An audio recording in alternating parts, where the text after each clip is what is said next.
Listen, we all know that people don't really play Call of Duty for the story, but if you do, you may want to reconsider this year. Now, before you crucify me, I'm not saying that this campaign was terrible or unplayable, although sometimes it was, and we'll get into that, but compared to its predecessor, it does leave a lot to be desired. I'm also not commenting on the multiplayer at all, because we all know you can't judge multiplayer based on the campaign. I'm going to go over a few problem areas that I noticed during my first playthrough, and then at the end I'll discuss my overall impression with all those issues in mind. First off, technical issues. So bear in mind, I played through the campaign on day one, so some of these issues will hopefully be fixed in the future. Playing on PC, I noticed a lot of stability issues. This was most apparent during a particular mission where you're driving vehicles in a convoy. For me personally, there was an extreme amount of stuttering that made this mission 10 times harder than it needed to be, maybe even more. Vehicles were jumping around at semi-regular intervals like they couldn't quite figure out what their quantum superposition was supposed to be, so they figured why not both? At first I thought it could be a frame rate issue due to the amount of assets on screen, but I was getting a fairly solid 50 to 60 FPS during this mission.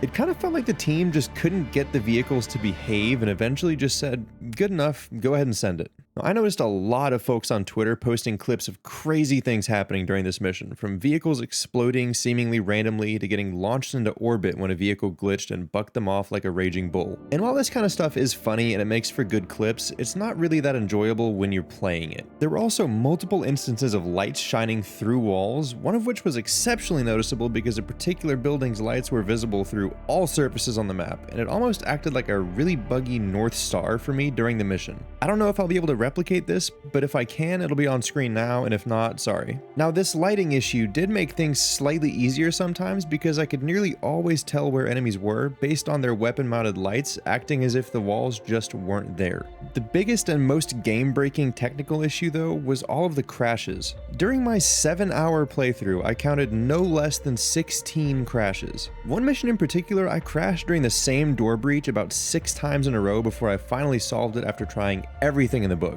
I restarted the game, checked my drivers, allowed Steam to repair my game files, completely uninstalled and reinstalled the game, restarted my computer, and finally restarted the mission before the issue went away on my second try. I kept getting a shader warning message immediately before this crash, so I assumed that had something to do with it, though my shaders were already optimized. And with that crash out of the way, I still had multiple other crashes where either the game would stop communicating with Steam or the game would just brick in a similar but less consistent manner to the door breach crashes. One more minor technical issue, and it feels like this shouldn't even be an issue, but the campaign is entirely unplayable without an internet connection.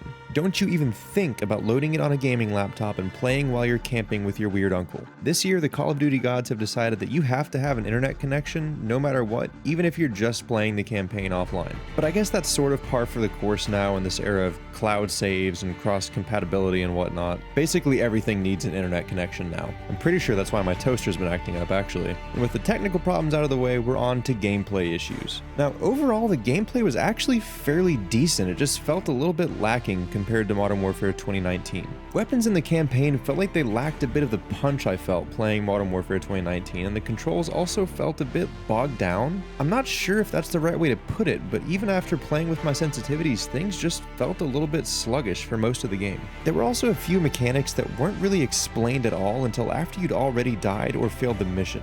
At times I felt like I just rushed, but at other times it felt very intentional, like the devs were saying, wow, you should have known about that brand new gameplay event, you nerd. Probably the most consistent gameplay issue though, and the one that really damaged my experience, was the game generally feels like an arcade shooter on rails. Don't get me wrong, there are a few areas where you have some control over how you prosecute a target, but in general it felt like it lacked some of the freedom we were given in 2019's offering. And this actually segues really nicely into the problems with the story, and don't worry, there's no spoilers here. The biggest issue I had with the story overall was the lack of wow moments. There's a reason that the Clean House mission in Modern Warfare 2019 is one of the most memorable moments in franchise history, and it's because you really felt like you're the one taking down that house. You can proceed pretty much however you want, and the result of that is you felt a sense of, wow, I just did that. Modern Warfare 2 never really provided me that feeling. Sure, there were a few alright set pieces, and the environmental destruction was an awesome addition to a few key moments, but nothing came close to the sheer chaos of the Piccadilly attack, or the epic feeling of charging the airfield with Farah's forces. It was nice to see Soap introduced, and Alejandro overall is a very awesome character, but for me, the story and the campaign as a whole just felt kind of flat. It failed to build the same emotional stakes that its predecessor did, and it failed to provide those absurdly memorable experiences. To this day, I think back to things like the airfield raid, Piccadilly, and the hospital mission, and I think, wow, they really knew that they had to live up to No Russian, and that wasn't even in the original Modern Warfare. Fast forward to now, about an hour after finishing the campaign, and it's honestly a bit difficult to think back to many of the specific moments in the campaign.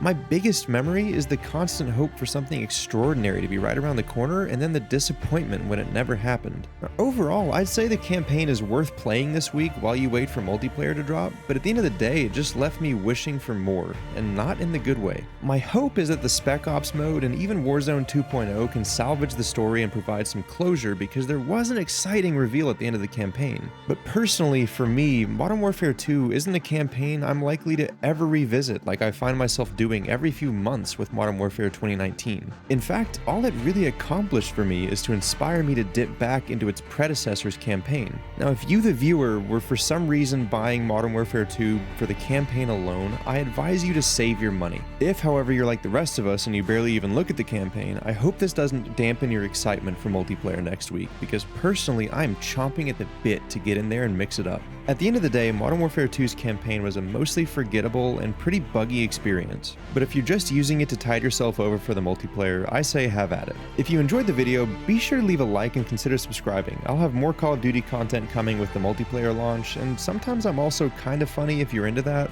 Now, if you're already a subscriber, it's good to see you again. It's been difficult to make videos for the last couple of months due to a pretty drastic change in my work schedule, but I'm back up and running now and excited to get some more content out there. Anyway, that's all I've got for today. Thank you for listening to my rant, and I'll see you in multiplayer. Until next time, peace.